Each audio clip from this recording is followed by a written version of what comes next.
बिहार शरीफ विधानसभा के संभावित प्रत्याशी मनोज कुमार ताती ने रहुई प्रखंड के पैठना पंचायत के पैठना 54 बीघा भागन बीघा गांव में जनसंपर्क अभियान चलाया। मनोज तांती के रंग में रंग गई जनता। जनता मांगे मनोज तांती। इस चुनावी जनसंपर्क अभियान के दौरान पैठना की सबसे बड़ी समस्या पानी का निकासी है। गांव में प्राथमिक स्वास्थ्य केंद्र तो है, लेकिन एक भी डॉक्टर उपस्थित नहीं है। यहाँ बच्चों के पढ़ने के लिए पुस्तकालय तक नहीं है। पंचायत में रोजगार की बहुत बड़ी समस्या है। यहाँ एक छोटा बाजार भी नहीं। किसी भी सामान की जरूरत पड़ती है, या तो बिहार शरीफ जाना पड़ता है या तो फिर हरनौत जाना पड़ता है। आज तक किसी भी जनप्रतिनिधि का सहयोग नहीं मिला। इस गांव में एक जन शिकायत निवारण केंद्र का भी निर्माण कराया जाएगा, जहां ग्रामीणों के समस्याओं का निवारण हो सकेगा। ग्राम में पुस्तकालय का भी निर्माण कराया जाएगा। इतना बड़ा गांव होते हुए भी एक भी यहाँ बढ़िया बाजार नहीं है। जरूरत के सामान खरीदने के लिए अगल बगल गांव या बिहार शरीफ जाना होता है। चुनाव जीतने के बाद मेरा प्रयास होगा कि इस गांव में बाजारीकरण पर कदम उठाया जाएगा। जब बाजार अनाज खुलेगा तो यहाँ के लोगों को अनाज भंडारण गोदाम का भी निर्माण भी कराया जाएगा। गांव में अगर हम विधायक बनते हैं, सरकार में आते हैं, तो सबसे पहले संविदा की बहाली खत्म करवाएंगे और स्थायी नियुक्ति पर जोर दिया जाएगा। रहुई क्षेत्र में एक डिग्री कॉलेज की स्थापना की जाएगी, जिससे इस क्षेत्र के बच्चों को गांव से दूर शहर जाकर पढ़ना नहीं पड़ेगा, जिससे इनका पर अतिरिक्त बोझ कम हो सके। प्रिय सभी कोई जानते हैं कि जनता का वोट से ही प्रतिनिधि का चुनाव होता है, चाहे मुखिया हो, विधायक हो, सांसद हो। लेकिन आलम यह है कि विभागीय कार्यों में इन जनप्रतिनिधियों का सुनने वाला कोई नहीं है। प्रधानमंत्री आवास योजना में भ्रष्टाचार खत्म करना इस रहुई क्षेत्र में ज्यादातर आबादी शोषितों, वंचितों और रोजमर्रा की जिंदगी जीने वालों की है। इन्हीं लोगों के विकास के मद्देनजर एक से बढ़कर एक महत्वाकांक्षी सरकारी योजनाएं को धरातल पर उतरने का प्रयास करेंगे।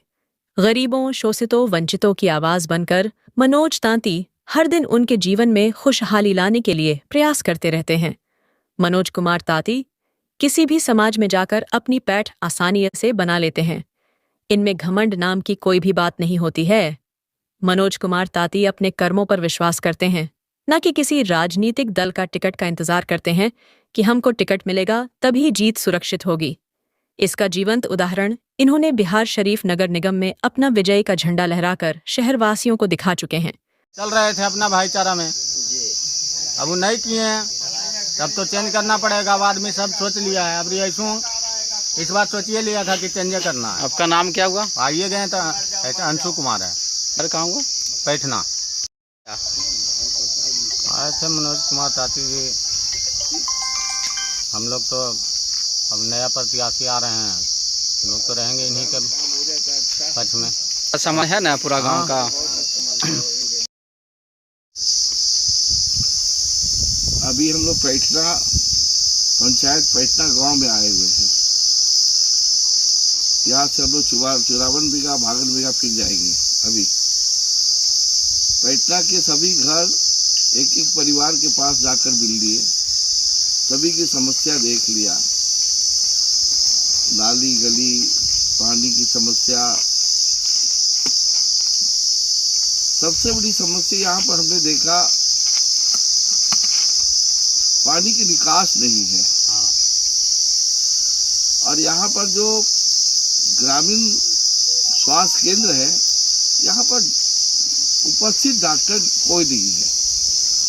ग्रामीणों को यहाँ पर स्वास्थ्य के मामले में मनमौजी आते हैं। 0/0 है, कोई सेवा नहीं होता है।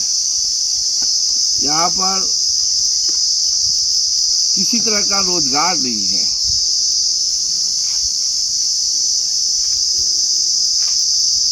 बच्चों की शिक्षा के लिए यहाँ पर लाइब्रेरी की व्यवस्था नहीं है। इतना बड़ा पैठना गांव है, पैठना गांव का अपना व्यापार बाजार नहीं अपना है, जो गांव वासी को कोई सामान घटे वो जाकर के ले ले। किसी तरह का कोई आवश्यकता पड़ेगा तो इसके लिए हरनौत नहीं तो फिर बिहार से जाना पड़ेगा। ये पैठना के लिए बहुत बड़ा चिंता की विषय है कि जब तक पैठना इतना बड़ा घनी आबादी है, बड़ा सा क्षेत्र है और अपना बाजार नहीं है, जब तक अपना बाजार नहीं होगा तब किसी भी पंचायत का बाजार कोई भी गांव विकास नहीं कर सकता है। और जो हमारा जो मैनिफेस्टो में है कि हर किसान के लिए जब हम विधानसभा में जाएंगे तो हर किसान को सब्सिडी दिलाएंगे कृषि गोडाउन के लिए। कोई भी किसान के पास अपना अनाज भंडारण का जगह नहीं है। अनाज उपजा देते हैं, अनाज रखने के लिए उनके पास जगह नहीं है, जो इसका उचित मूल्य नहीं मिल पाता है। और कोई भी किसान उचित मूल्य नहीं मिलेगा तो समृद्ध नहीं बन सकता है। जो सरकार बोलते हैं कि उचित मूल्य मिले अनाज का, तो तुरंत पैदा करना, तुरंत बेचने से उचित मूल्य नहीं मिल सकता, इंसाफ नहीं मिलेगा। तो उचित मूल्य मिलने के लिए हर किसान को अनाज भंडारण रखना बहुत जरूरी है। साथ ही साथ गांव के जितने भी अभी बेचारे प्लांट बाहर जा रहे हैं काम के लिए,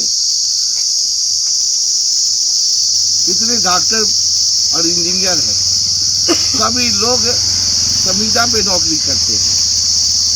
मैं तो सरकार से दरखास्त करूंगा, जब हम विधानसभा में जाएंगे तो बहुत पुरजोर रखेंगे कि सबसे पहले संविदा को खत्म कीजिए, अनुबंध को खत्म कीजिए, एजेंसी को खत्म कीजिए। जब तक ये सब चीज रहेगा भ्रष्टाचार का आलम बढ़ा रहेगा। सरकार के द्वारा स्टाफ को बहाल किया जाए, कर्मचारी को बहाल किया जाए विभाग के द्वारा, और उनको पेंशन दिया जाए। जब वो सरकार का पूरा नियम फॉलो करेंगे तो जनता की सेवा करने में भी उनको मन लगता है। उसको जब पता चलता है कि हम एजेंसी के द्वारा काम कर रहे हैं, अनुबंध के द्वारा काम कर रहे हैं, तो वो भी भ्रष्टाचार में डूब जाता है। क्योंकि उसको भी जो है पदाधिकारी शोषण करता है कि मेरे को इतना पैसा चाहिए। तो आज छोटी सी काम करने में किसी भी ऑफिस में आप चले जाइए, कोई भी ऑफिस में चले जाइए, आपको बिना रिश्वत का काम नहीं हो पाता समय पर। प्लस क्या है, जितने भी पदाधिकारी है, चाहे अंचल हो, अनुमंडल हो या कलेक्टर साहब हो, वहां पर जनता को ये पता नहीं कि कितना बजे कलेक्टर साहब मिलेंगे, कितना बजे अनुमंडल में एसडीएम साहब मिलेंगे, ब्लॉक में बीडीओ साहब मिलेंगे। जाइए तो हर जगह पर पता चलता है जनता को टाइम मिला था मिलने का, और पता चला कि वो मीटिंग में है। समय का वैल्यू नहीं हो पाता है। तो हम लोग आएंगे तो इस सारी चीज पर ध्यान रखें कि जनता की हित की सारी काम करेंगे हम लोग।